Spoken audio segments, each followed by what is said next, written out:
Imagine you're at a swimming pool. The water feels cool, you can splash it, and it flows around your body as you move. Or picture pouring a glass of milk, watching it perfectly fill the shape of the cup. This is the world of liquids, the fascinating middle state of matter. They aren't as rigid as a block of ice, but they aren't as wild and free as steam. They are the great shapeshifters of our world, and today we're going with their flow. The most fundamental property of a liquid is its split personality. It has a fixed volume, but no fixed shape.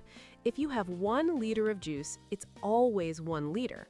But that liter could be shaped like a tall bottle, a wide bowl, or a puddle spreading across the floor. This happens because of the particles inside. In a liquid, these tiny particles are packed closely together, but they aren't locked into a rigid grid. They have just enough energy to constantly slide and tumble over one another. Think of it like a dense crowd moving through a busy train station. Everyone is close, but everyone is also in motion. This constant sliding is what allows us to pour a liquid, and it's why gravity always pulls it to fill the lowest part of its container. Now, think about the race of the liquids. Have you ever noticed that water pours from a jug in a flash, while honey takes its time, slowly oozing out?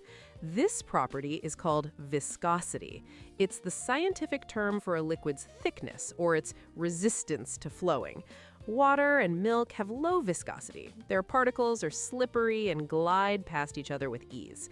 Honey, glue, and engine oil have high viscosity. Their particles are stickier, creating more friction as they move. But you can change the rules of this race.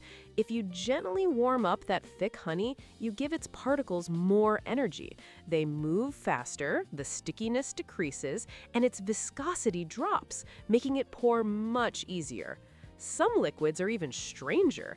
A mix of cornstarch and water called a non-Newtonian fluid acts like a solid if you punch it because the particles jam together under pressure. But touch it gently and it flows right through your fingers. Let's look even closer at the very surface of a liquid. If you see a single drop of rain on a leaf, it forms a perfect little bead instead of just flattening out. This is because of a force called surface tension. The particles in a liquid are all attracted to each other. At the very top layer, the surface particles have no other particles above them, so they pull inwards and sideways on each other extra tightly. This collective pulling creates an invisible, stretchy skin on the surface. This skin is so effective that some insects, like water striders, are light enough to actually walk on it without falling through. It's also the reason raindrops are round. All those particles are pulling toward the center, trying to get as close to each other as possible. Finally, what happens when a liquid meets a solid? Sometimes it beads up like water on a freshly waxed car. Other times it gets soaked right in. This is called absorption. Materials like sponges and paper towels are filled with countless tiny holes.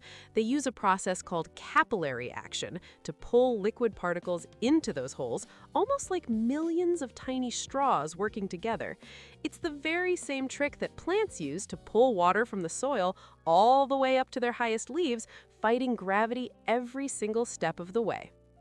So, from taking any shape to racing at different speeds to forming an invisible skin, liquids are governed by these incredible unseen forces. They are the middle ground of matter, perfectly balancing attraction and movement. And it's these unique properties that make our world and even life itself possible.